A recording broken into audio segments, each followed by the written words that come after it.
prémios e troféus aos vencedores. O grande apoio que a Câmara Municipal do Sal nos deu, a ASA, a IMPAR e também o Clube Académico que nos recebeu.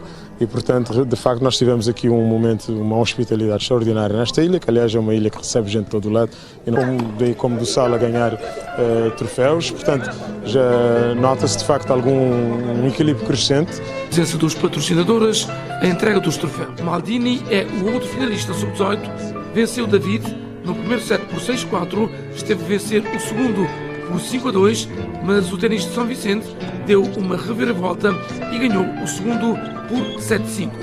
Os dois finalistas sub-12. David de São Vicente venceu nas meias finais o jogador do Sal Ivan por 6-1 e 6-0 e Renato do Sal bateu Ricardo de São Vicente por 6-4 e 6-2. Os dois atletas ambicionam levantar o troféu do primeiro classificado. Aspiram a fazer boa prestação no final para trazer vitória para o Sal. Sim, com o Chelsea. Sim. Nas minhas finais não estou já a correr direito. Ganhar 2 jogos, perder uma, ele correr direito. E nesse final contra Renato, como é que está a ser? Esperar de ser bom, que tive uma experiência de jogo com ele, que já me joguei com ele, agora esperar que desvoltem ganhar. Hoje, no final da tarde, foi realizada a final sub-14 entre Caroline do Sal e David da Praia. O campeonato nacional, ou os campeonatos nacionais de ténis, terminaram esta segunda-feira na Ilha do Sal. No período de manhã desta segunda-feira disputaram-se 3 finais. Renato do Sal venceu em sub-12, Eliana de São Vicente em femininos e Orlando da Praia em veteranos.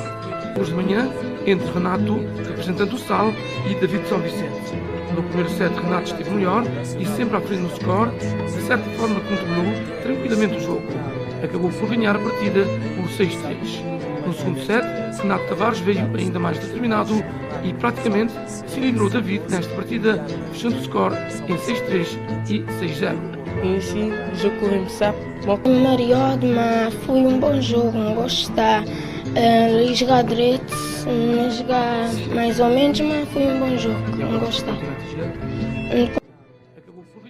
Continuar a jogar bem, mais por ainda agora como poder conquistar o primeiro lugar. Lá e Vavá. O match nesta partida, fechando o score em 6-3 e 6-0. Sim, o jogo correu bem.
Por 7-5. Os dois finalistas sub-12. David de São Vicente venceu nas meias finais o jogador